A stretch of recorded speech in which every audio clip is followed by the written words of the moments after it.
আমরা আহ্বান করতে চাই, খুনি হাসিনার সেই সিদ্ধান্তকে বাতিল করে অবিলম্বে পাসপোর্টের মধ্যে আবার এক্সট্রা পিসাইল লিখতে হবে। আমরা বলতে চাই, আজকে যদি বলা হয় বাংলাদেশ থেকে কারা কারা ফিলিস্তিন গিয়ে যুদ্ধ করতে রাজি আছেন, কারা কারা রাজি আছেন আপনারা দেখান।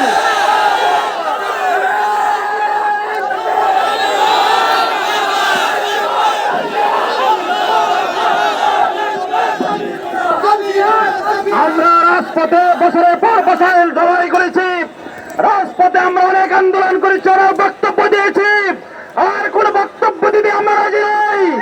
আমরা সরাসরি যুদ্ধ করতে চাই, রক্ত দিতে চাই।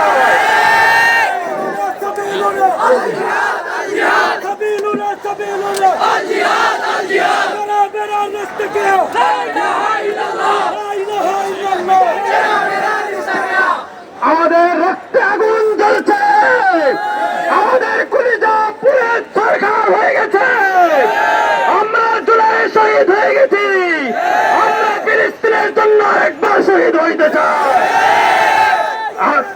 আজকে বিশ্বের মুসলিম নেতাদেরকে বলতে চাই, অবিলম্বে সারা বিশ্ব মুসলিম ইসরায়েলি সকল পণ্য রাষ্ট্রীয়ভাবে বর্জন করতে হবে। বাংলাদেশের কোথাও ইসরায়েলি কোনো পণ্য বিক্রি করতে দেওয়া হবে না। আমরা হুঁশিয়ার করে বলতে চাই, আমরা হুঁশিয়ার করে বলতে চাই, আমরা এখনো পর্যন্ত মত করতে চাই না, আইন হাতে তুলে নিতে চাই না, ইসরায়েলি কোন পণ্যের কোনো দোকানে আমরা আঘাত করতে চাই না। কিন্তু যদি রাষ্ট্রীয়ভাবে সিদ্ধান্ত নেওয়া না হয়, যেখানে ইসরায়েলি পণ্য পাওয়া যাবে সেখানে প্রতিরোধ করতে হবে, প্রতিরোধ করতে হবে।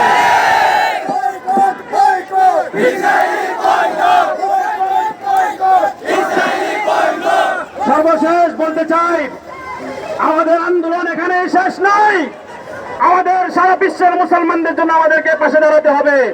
আমাদের পার্শ্ববর্তী দেশ ভারত, ভারতকে আমরা হুঁশিয়ার করে দিতে চাই, তোমরা দেখো বাংলাদেশের মানুষ কিভাবে রাস্তায় নেমে এসেছে। যদি ভারতের মুসলমানদের উপর অত্যাচার নির্মমতা বন্ধ না হয়, ভারতকে ভেঙে টুকরো টুকরো করে দেওয়া হবে।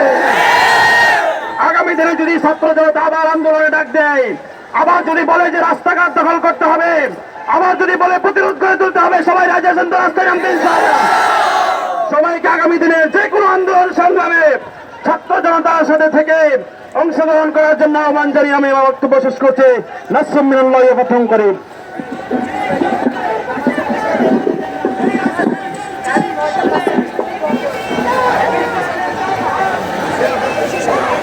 প্রিয় সংগ্রামী জনতা, এই মুহূর্তে ফিলিস্তিনের পক্ষে দাঁড়ানো নিয়ে, ইসরায়েলের আগ্রাসন রুখে দেওয়া নিয়ে আমাদের মাঝে নির্দেশনা এবং যারা বক্তব্য রাখবেন, আমাদের বৈষম্য বিরোধী ছাত্র আন্দোলনের নারায়ণগঞ্জ মহানগরের সংগ্রামী আহ্বায়ক মাহফুজ খান।